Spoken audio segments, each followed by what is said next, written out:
പത്തനാപുരത്തൊരു പെൺകുട്ടിയുടെ വീട്ടിലേക്ക് പോസ്റ്റ്മാൻ കൊണ്ടുകൊടുത്ത ഒരു സീഡിയാണ്. ആ സീഡിയുടെ കവർ പൊട്ടിക്കുമ്പോ പുറത്തെഴുതിയിരിക്കുകയാ, ഇത് കണ്ടതിന് ശേഷം ഈ നമ്പറിലൊന്ന് ബന്ധപ്പെടുക. അല്ലാഹുവേ, ആ പൊന്നുമോള് തന്റെ ഭർത്താവിന്റെ ഉമ്മ കാണാതെ ഉപ്പ കാണാതെ റൂമിനകത്ത് പോയി സീഡി ഓണാക്കിയിട്ട് ആ സീഡി അങ്ങോട്ടിടുമ്പോ അല്ലാഹുവേ പടച്ചവനെ അതിനകത്ത് കാണിക്കുന്നതെന്താ?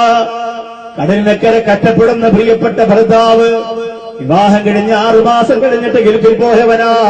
അവന് ഫോൺ വിളിക്കുമ്പോ പറയുകയാ, പെണ്ണേ, ഞാൻ നിന്നെ വിവാഹം കഴിച്ചവനാണ്. ആ സംഭാഷണം അതിന്റെ അകത്തുണ്ട്. നീ എനിക്ക് ഹലാലാണ്, ഞാൻ നിനക്ക് ഹലാലാണ്, ഹറാമല്ലല്ലോ. നിന്റെ ശരീരം എനിക്ക് കാണലും എന്റെ ശരീരം നിനക്ക് കാണലും ഹലാലാണല്ലോ. അല്ലാഹുവേ, തന്റെ ശരീരത്തിൽ നിന്ന് മാറിടത്തിൽ നിന്ന് തട്ട മാറ്റിക്കൊടുക്കുന്ന വീഡിയോ ചിത്രം ഉൾപ്പെടെ തന്റെ ശരീരത്തിന്റെ തങ്ങവേനയരാ കടലിനക്കരക്കടിയുന്ന പ്രിയപ്പെട്ട ഭർത്താവിന് കാണിച്ചു കൊടുക്കുന്ന വീഡിയോ ക്ലിപ്പ് എങ്ങനെയാണ് ഈ ചെറുപ്പക്കാരന്റെ കയ്യിൽ കിട്ടിയത്? എങ്ങനെയാണ് ഈ ചെറുപ്പക്കാരന്റെ കയ്യിൽ കിട്ടിയത്? ആ നമ്പറിലേക്ക് ആ പെൺകുട്ടി ഫോൺ വിളിക്കുകയാ. ഫോൺ വിളിക്കുമ്പോ ആ ചെറുപ്പക്കാരൻ പറയുകയാ, ലോകത്തൊരാൾ പോലും ഈ വിവരം അറിയാൻ പാടില്ല. അങ്ങനെ അറിഞ്ഞു കഴിഞ്ഞാൽ നിന്റെ പുണ്യമേനിയുണ്ടല്ലോ, നിന്റെ പുണ്യ ശരീരമുണ്ടല്ലോ, യൂട്യൂബിനകത്ത് കിടന്ന് തുള്ളിക്കളിക്കുന്നതാണെന്ന് പറയുമ്പോ എന്റെ മുമ്പിൽ നിൽക്കുന്ന ഉപ്പമാര്, നിങ്ങളുടെ മകൾക്കാണ് ഇത് സംഭവിക്കുന്നതെങ്കിലോ, നിങ്ങളുടെ മകനാണ് ഇത് സംഭവിക്കുന്നതെങ്കിലോ, നിങ്ങളുടെ പൊന്നുമോർക്കാണ് സംഭവിക്കുന്നതെങ്കിലോ അതിന്റെ അകത്തിരുന്ന ആ സെക്കൻഡിൽ തന്നെ പുറത്തു പോകുന്നതാ. അതിന്റെ അകത്തിരുന്ന ആ സെക്കൻഡിൽ തന്നെ പുറത്തു പോകുന്നതാ. പിന്നെ ഒരാൾക്കും തിരിച്ചു പിടിക്കാൻ പറ്റൂല. ഡൗൺലോഡായിട്ട് അങ്ങോട്ട് പോയാൽ, വാട്സപ്പിൽ അങ്ങോട്ട് പറഞ്ഞു വിട്ടു പോയാൽ, ഫേസ്ബുക്കിലൂടെ അങ്ങോട്ട് ഫോട്ടോ അങ്ങോട്ട് പോസ്റ്റ് ചെയ്തു പോയാൽ പിന്നെ ഒരാൾക്കും തിരിച്ചു പിടിക്കാൻ പറ്റൂല. പിന്നെ ലോകം മുഴുവനും അതെത്തിയല്ലോ. പിന്നെ കിട്ടുന്നവർക്ക് എന്തും ചെയ്യാമല്ലോ, പിന്നവർക്ക് എന്തും പറയാമല്ലോ. ആ പൊന്നുമോള് ചെയ്തതെന്താ? ആ പൊന്നുമോള് എന്ത് സംഭവിച്ചാലും കുഴപ്പമില്ല, ലോകത്ത് മറ്റൊരു പെണ്ണിന് സംഭവിക്കാൻ പാടില്ല എന്ന് പറഞ്ഞുകൊണ്ട് നേരെ ഭർത്താവിന്റെ ഉപ്പയെ വിളിച്ചുകൊണ്ട് പോലീസ് സ്റ്റേഷനിലാ പോയത്.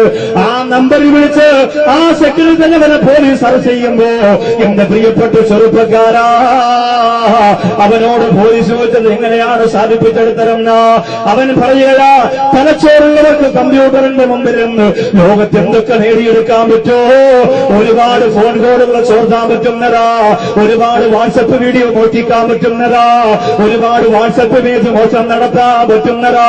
നിങ്ങളെ സൂക്ഷിച്ചോ, നിങ്ങളെ നമ്മുടെ ശരീരം കണ്ടവരെ കൊണ്ട് അറബാധിക്കുന്ന കാലം വരാൻ പോവുകയാ. നമ്മുടെ പെൺമക്കളെ കണ്ടവരെ കൊണ്ട് ചവിട്ടിത്താക്കുന്ന കാലം വരാൻ പോവാ. സൂക്ഷിക്കണേ. വാട്സപ്പിന് പൈസ ഇല്ലാത്തത് അതുകൊണ്ടാ, എല്ലാവരും ഉപയോഗിക്കാൻ വേണ്ടിയാ. എല്ലാവരും സജീവമായ സാന്നിധ്യം അതിൽ ഉറപ്പിക്കുന്നു. ഒരുപാട് കാര്യങ്ങൾ എടുക്കാമല്ലോ. എന്റെ പ്രിയപ്പെട്ട മുസ്ലിങ്ങളെ, ഒരുപാട് കാര്യങ്ങൾ നിങ്ങൾ അതിലൂടെ ചർച്ച നടത്തുമല്ലോ. ശ്രദ്ധിക്കണേ, നിയന്ത്രിക്കണേ. രഹസ്യങ്ങളൊന്നും വാട്സപ്പിലൂടെ പറയില്ലേ, രഹസ്യങ്ങളൊന്നും വാട്സപ്പിലൂടെ പറയില്ലേ. പരസ്പരം അങ്ങോട്ടും ഇങ്ങോട്ടുമുള്ള കാര്യങ്ങളൊന്നും വാട്സപ്പിലൂടെ പറയില്ലേ. നിങ്ങളറിയാതെ മറ്റൊരാളത് മുഴുവനും ചോർന്നെടുത്തുകൊണ്ടിരിക്കുകയാ. അല്ലാഹുവേ, നാളെ ഒരു സമയത്തത് പുറത്തു വന്നാൽ എന്റെ ഉമ്മയുടെ ഫോട്ടോയാണെങ്കിലോ, എന്റെ ഭാര്യയുടെ ഫോട്ടോയാണെങ്കിലോ, എന്റെ പെങ്ങളുടെ ഫോട്ടോയാണെങ്കിലോ അങ്ങനെ പുറത്തു വന്നാ പിന്നെ എനിക്ക് ജീവിക്കണ്ട എന്ന് പറഞ്ഞുകൊണ്ട് ആത്മഹത്യക്ക് വേണ്ടി ഇറങ്ങിത്തിരിക്കോ ഒരു പ്രിയപ്പെട്ട കുടുംബത്തിലെ സഹോദരിക്ക് മനസ്സ് വരുന്നതെന്തുകൊണ്ടാ? സുബ്ഹാനല്ലാഹ്, അവളുടെ നാശം അവൾ ഉറപ്പിച്ചതുകൊണ്ടാ, അവളുടെ നാശം അവൾ ഉറപ്പിച്ചതുകൊണ്ടാ. അല്ലാഹു റബ്ബുൽ ഇസ്സത്ത് കാത്തുരക്ഷിക്കട്ടെ.